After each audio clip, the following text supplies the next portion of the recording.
নমস্কার, আমি মৌসুমী কিচেনের মৌসুমী। আজকে আমি নিয়ে এসেছি পটল চিংড়ির একটা রেসিপি।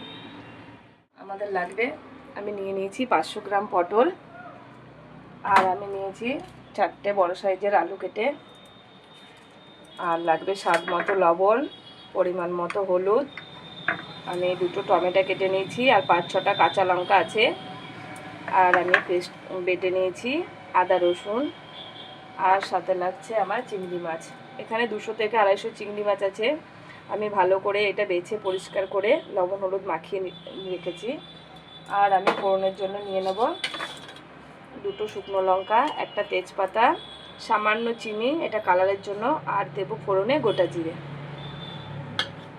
আর আমি দিয়ে দেবো এই মশলাটা। এখানে আছে গোটা জিরে আর লঙ্কা কাঠখোলায় ভেজে আমার মিক্সার করে নেওয়া। এই মশলাটা আমি একটু জল দিয়ে ভিজিয়ে রেখে দিয়ে দেব কষানোর সময়। জন্য আমি পরিমাণ মতো দিয়ে দেব সর্ষের তেল।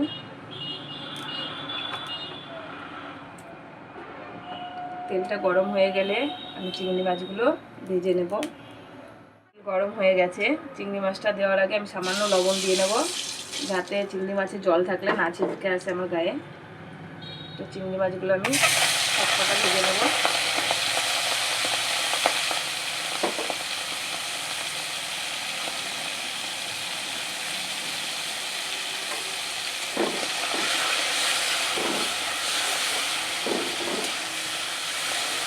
ভালো করে চিংড়ি মাছটা আমি ভেজে তুলে নেব। তুলে নিয়ে আমি পটলগুলো আলুগুলো ভালো করে ভেজে নিয়ে আসছি। চিংড়ি মাছ কটা তুলে নেব, ভালো করে ভাজা হয়ে গেছে।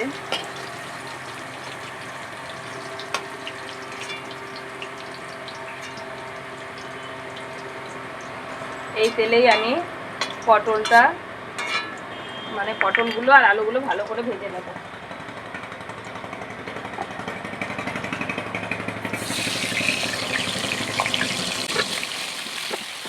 লবণ, তাহলে আমার ভাজাটা তাড়াতাড়ি হয়ে যাবে।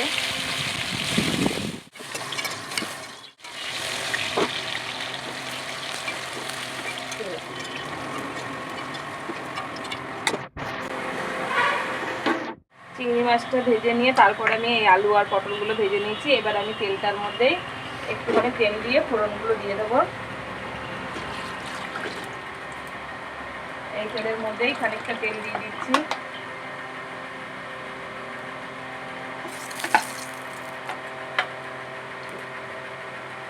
ফোড়নটা দিয়ে একটু বড় সাইজের পেঁয়াজ কুচিয়ে নিয়েছি, পেঁয়াজটা ভালো করে কষিয়ে নেব। চলো ফোড়নটা আমি দিয়ে দিচ্ছি। তেল গরম হয়ে গেছে, তেজপাতা,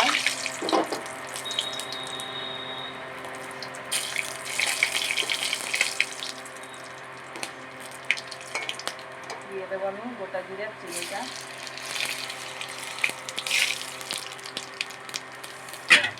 এবার আমি দিয়ে দেবো কেটে রাখা পেঁয়াজগুলো।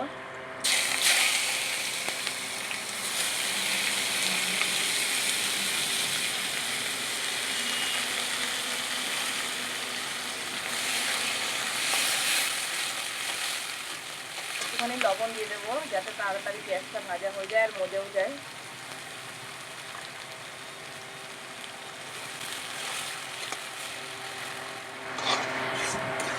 পেঁয়াজটা অনেকটাই মজে গেছে, ভালো করে ভেজে নিয়েছি।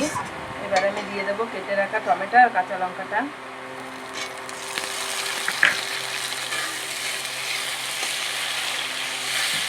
ভালো করে আরেকটু ভেজে নেব। আমি দিয়ে দেবো আদা রসুন বাটাটা। একটুখানি জলও দিয়ে দেবো যাতে মশলাটা না পুড়ে যায়।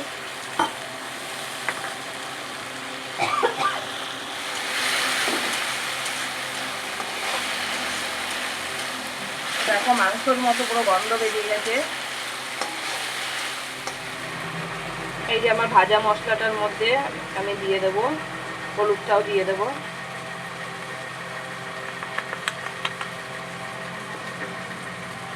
জল দিয়ে ভিজিয়ে রাখলে একটু ভালো হয় মশলাটা। এই ভাজা মশলাটা আমি এখন দিয়ে দেবো।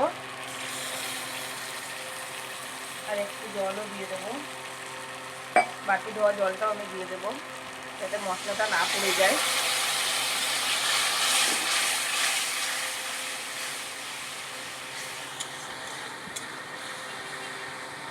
দারুণ কালারটা এসেছে। একটুখানি কষিয়ে নিয়ে আমি আলু পটলগুলো দিয়ে দেবো। মশলাটা তো কষানো হয়েই গেছে, তারপর তেলও ছেড়ে দিচ্ছে।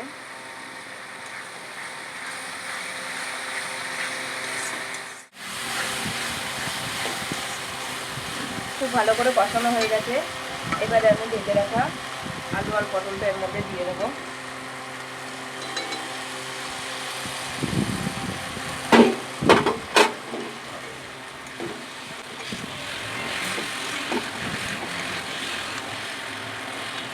চিংড়ি মাছটাও, ভেজে রাখা চিংড়ি মাছটাও আমি দিয়ে দেবো।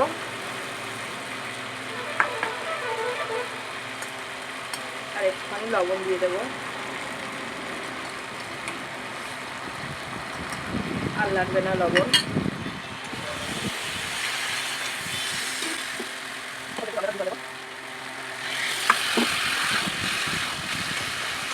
1 মিনিট নেড়ে চেড়ে আমি এখানে একটু জল দিয়ে দেবো।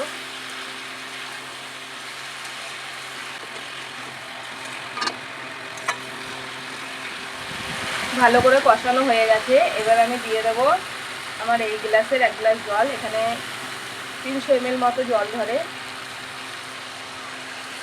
কিন্তু যে যতটা ঝোল রাখবে তেমনই মাপ মতো জলটা দেবে। মানে তরকারিটা তো আমার ভালো করে আলুটা এত সুন্দর করে ভেজে কষিয়ে নিয়েছি, সেদ্ধ হয়ে গেছে ওখানেই। তো ঝোলটা আমার 5 মিনিট ফুটলেই আমার রেডি হয়ে যাবে। এই তরকারিটা নামানোর আগে একটু আমার গরম মশলা দিয়ে, আমার ভেজে রাখা গরম মশলা করা আছে তৈরি, সেটা দিয়ে আমি নামিয়ে নেবো। তো আমি আর জল দেবো না এখানে।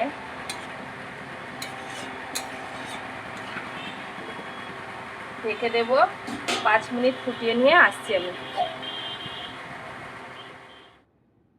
5 মিনিট হয়ে গেছে, এখন দেখি ঢাকনাটা খুলে।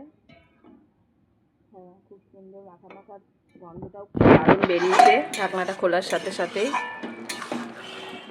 এখন আমি গরম মশলাটা দিয়ে নামিয়ে নেবো, আর টানাবো না, এটাই পুরো শুকিয়ে যাবে। তো দিয়ে দিচ্ছি আমার ঘরের বানানো গোটা গরম মশলা, গুঁড়ো করে রেখেছি, সেটাই দিয়ে দেবো। দারুণ সেন্ট এটা। নেড়ে আমি নামিয়ে নেবো, গ্যাস বন্ধ করে দিচ্ছি। হয়ে গেছে আমার পটল চিংড়ি।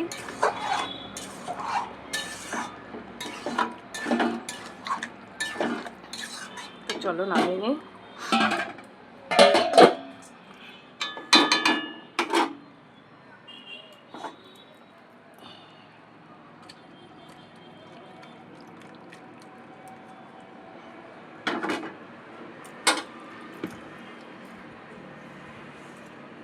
দেখো সুন্দর এসছে কালারটা একদম।